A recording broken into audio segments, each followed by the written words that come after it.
매일 성경과 함께하는 오늘의 큐티 시간입니다. 7월 20일 오늘의 말씀은 예레미야 7장 1절에서 15절입니다.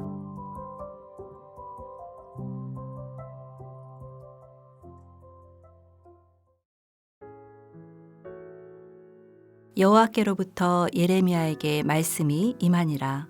이르시되 너는 여호와의 집 문에 서서 이 말을 선포하여 이르기를 여호와께 예배하러 이 문으로 들어가는 유다 사람들아, 여호와의 말씀을 들으라.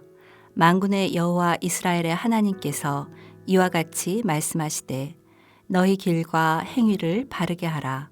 그리하면 내가 너희로 이곳에 살게 하리라. 너희는 이것이 여호와의 성전이라, 여호와의 성전이라, 여호와의 성전이라 하는 거짓말을 믿지 말라.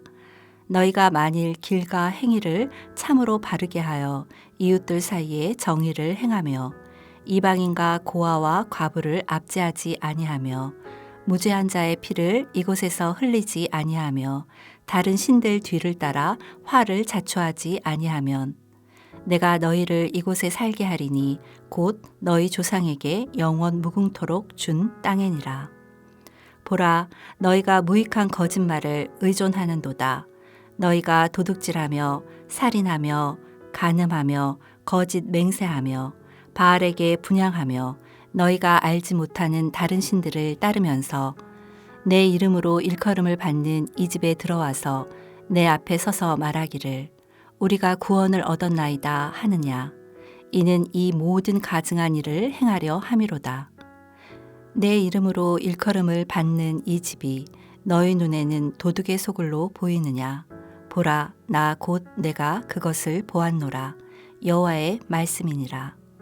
너희는 내가 처음으로 내 이름을 둔 처소 실로에 가서 내 백성 이스라엘의 악에 대하여 내가 어떻게 행하였는지를 보라. 여호와의 말씀이니라. 이제 너희가 그 모든 일을 행하였으며 내가 너희에게 말하되 새벽부터 부지런히 말하여도 듣지 아니하였고 너희를 불러도 대답하지 아니하였느니라.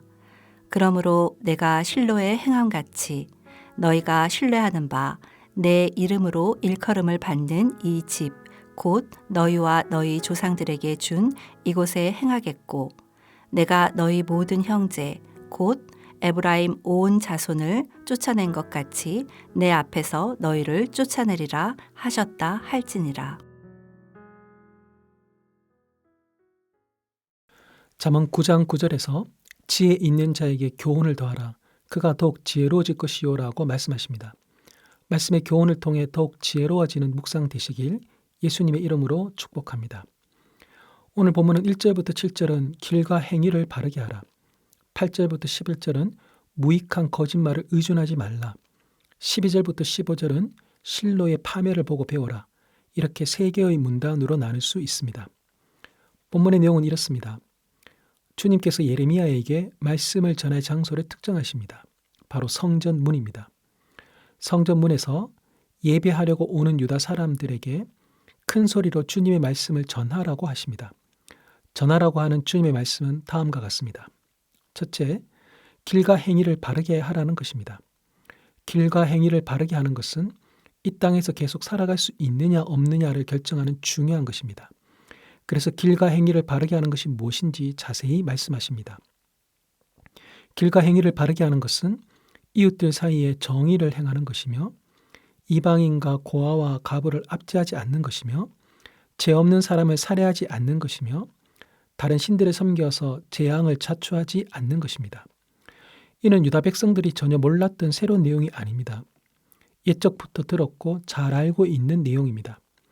유다 땅에서 이런 일들이 되어지고 있다면 하나님의 뜻이 이루어지고 있는 것이니 하나님께서 유다 백성들을 내쫓으실 이유가 전혀 없습니다. 문제는 아는 것을 행하지 않는 데에 있고 성전 예배가 일상의 예배로 이어지지 않는 데에 있습니다. 만일 유다 백성들의 말처럼 예루살렘 성전이 여호와의 성전이라면 그 성전을 방문하고 예배하는 자들은 여호와를 만날 것이고 여호와의 뜻이 무엇인지 알게 될 것이고 그것이 그들의 생활과 행실로 이어질 수밖에 없는데 예루살렘 성전을 방문하여도 아무것도 변하지 않는 그들을 볼 때에 예루살렘 성전이 여호와가 계신 여호와의 성전이라는 것은 거짓말이니 믿지 말라고 하십니다.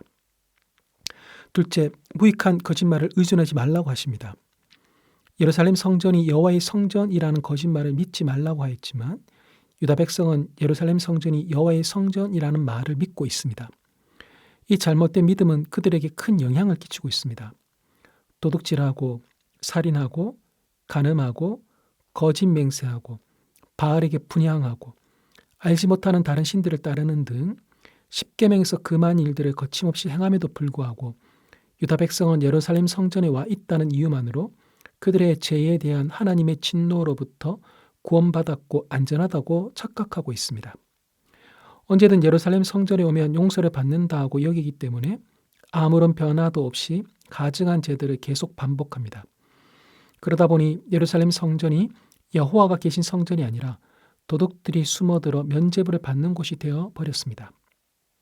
셋째, 실로의 파멸을 보고 배우라고 하십니다. 하나님께서 유다 백성에게 이전에 자신의 이름을 두었던 실로에 가라고 하십니다.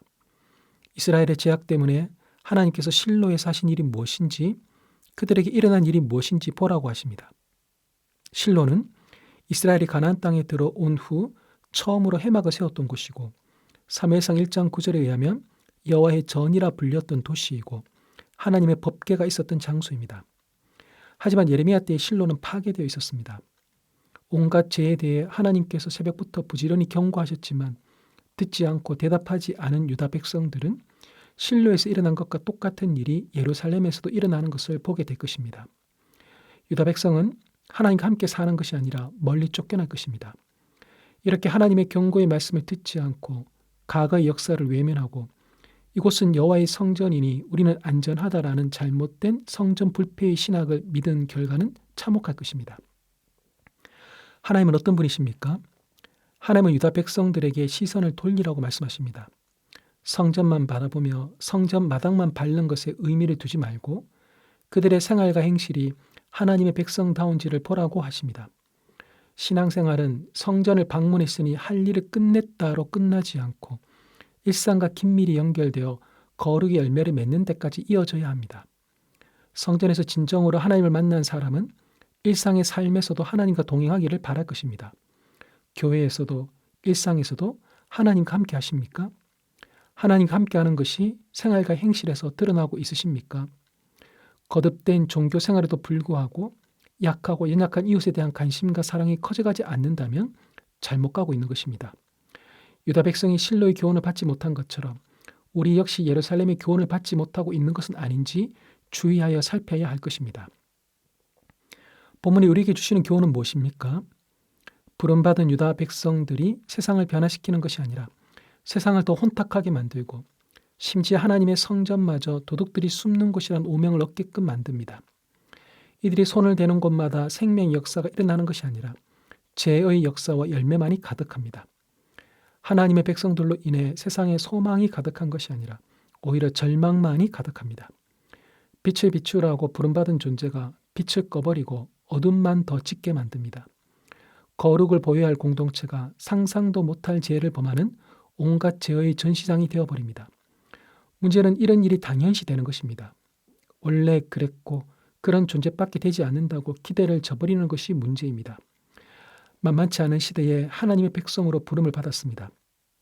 한 번에 모든 것을 다 회복할 수는 없습니다. 다만 포기하지 마십시오. 말씀을 따라 묵묵히 걸어가십시오.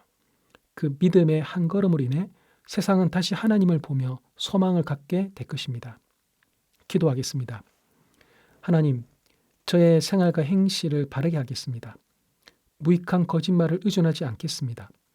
실로와 예루살렘의 파멸을 보고 배우겠습니다. 하나님과 동행하며 하나님의 눈과 발이 향하는 곳에 저도 따라가겠습니다.